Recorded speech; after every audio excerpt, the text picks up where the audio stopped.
तो मैं जा रही थी ऑफिस से घर, फिर मुझे याद आया कि मुझे आलू भी लेने हैं, मेरा था व्रत आज। फिर मैंने भैया से लिए आलू। उसके बाद फिर मुझे लगा कि मुझे सुबह के लिए सब्ज़ी भी बनानी है, तो मैंने साथ में ली गोभी। फिर उसके बाद मैंने दिए भैया को पैसे, क्योंकि पैसे देने पड़ेंगे तभी सब्ज़ी आएगी। ऐसी जानकारी जानकारी के लिए मुझे फॉलो करें। फिर उसके बाद मैंने लिए आलू गोभी और मैं वहाँ से चल दी। फिर चलते चलते मुझे याद आया कि दही भी लेना है मुझे, क्योंकि मुझे आलू के साथ खाना था दही। फिर मैंने इस शॉप से लिया दही। ज़्यादातर मैं यहीं से सामान लेती हूँ।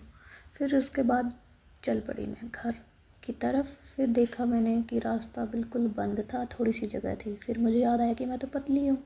फिर मैंने उसका फ़ायदा उठाया, फिर मैं गई, वहाँ से निकल गई ईज़िली। तो पतले रहो तो सब कुछ ठीक रहेगा। उसके बाद मैं पहुंच गई घर। फिर घर पे जाके मैंने रखा अपना बैग और जो आलू सब्ज़ी लेके आई थी वो रखी। फिर उसके बाद मैंने क्या किया, फिर मैंने अपना फ़ेस वॉश किया, क्योंकि आज बहुत आंधी तूफ़ान चल रहा था, तो मुझे फ़ेस वॉश करना था अपना। फिर उसके बाद फ़ेस वॉश किया, पानी से ही किया फ़ेस वॉश, मतलब फ़ेस वॉश नहीं यूज़ किया, पानी से ही वॉश किया फ़ेस को। उसके बाद फिर मैंने टॉवल से उसको साफ़ किया, क्योंकि पानी पानी रहेगा तो फिर मैं भूल गई आगे मुझे क्या बोलना है। पर जो भी है सुन लो मेरी बकवास। फिर उसके बाद मैंने आलू रखे उबलने के लिए, क्योंकि फिर मुझे आलू खाने होते हैं रात में।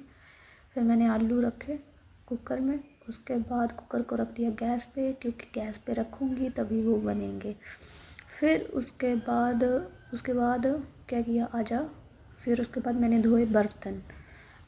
बर्तन इतने ज़्यादा थे कि क्या बोलूँ। बोलते हैं कि इंसान अकेला रहता है तो वो क्या ही करेगा, पर यहाँ आप देख ही सकते हो कि एक अकेले इंसान के लिए कितना सारा काम होता है। काम चाहे इंसान चाहे एक हो, चाहे दो हो, चाहे 10 हो, काम उतना ही होता है। फिर बस क्या, फिर पता नहीं। फिर उसके बाद कपड़े दिखे मुझे। फिर मैंने कपड़ों को किया तय, और अभी तय ही कर रही हूँ। तो अभी मुझे समझ नहीं आ रहा मैं क्या बोलूँ। तो चलो जो भी बोलूँ, देखो मैं अभी तय कर रही हूँ, क्या अच्छे से तय कर रही हूँ, क्या नहीं कर रही। चलो छोड़ो परे। मुझे खुद पे ही हंसी आ रही है मैं क्या बकवास कर रही हूँ, पर जो भी है सुन लो। नहीं सुननी तो फिर भी सुन लो। उसके बाद मैंने हाँ आलू छीले, क्योंकि बनाने थे मुझे इसलिए। फिर उसके बाद आलू छीलती गई। अभी सर्दियाँ हैं तो इतना डिफ़िकल्ट नहीं लगता, क्योंकि हाथ भी ठंडे होते हैं और आलू गर्म होते हैं, और मुझे नहीं पता कि मैं क्या बोल रही हूँ, पर बात वही है ना कि ठीक है। अब क्या करूँ मैं यार, मुझे समझ नहीं आ रहा, एकदम से नहीं आ रहा समझ क्या बोलूँ।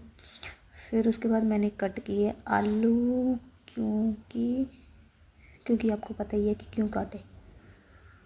फिर उसके बाद मैंने किए गैस ऑन। फिर मुझे लगा कि कढ़ाई में पानी है। फिर मैंने उसके बाद उसमें डाला एक घी का चम्मच, क्योंकि तेल मेरे पास ख़त्म था, और फिर अब मुझे कल तेल भी लेके आना पड़ेगा। फिर उसके बाद मैंने पिघलाया घी को, जैसे कि मैं उसके प्यार में पिघली थी वैसे ही मैंने घी को भी पिघला दिया। फिर उसके बाद मैंने डाला उसमें जीरा, थोड़ी सी हल्दी, उसके बाद डाले थोड़ा सा नमक। फिर उसके बाद डाले थोड़े थोड़े क्या सारे ही आलू। फिर उनको किया थोड़ी देर के लिए बनाया, जो भी मतलब समझ नहीं आ रहा मैं क्या बोलूँ, है ना। फिर उसके बाद डाला इसमें धनिया, फिर तैयार था। फिर मैंने भगवान जी को भी भोग लगाया, उसके बाद मैंने खुद को भोग लगाया, क्योंकि मैं खाऊंगी तभी मेरे में एनर्जी आएगी। फिर उसके बाद मैं बहुत थक चुकी थी। फिर मैंने किया वॉइस ओवर, अभी वॉइस ओवर ही कर रही हूँ मैं। बाय।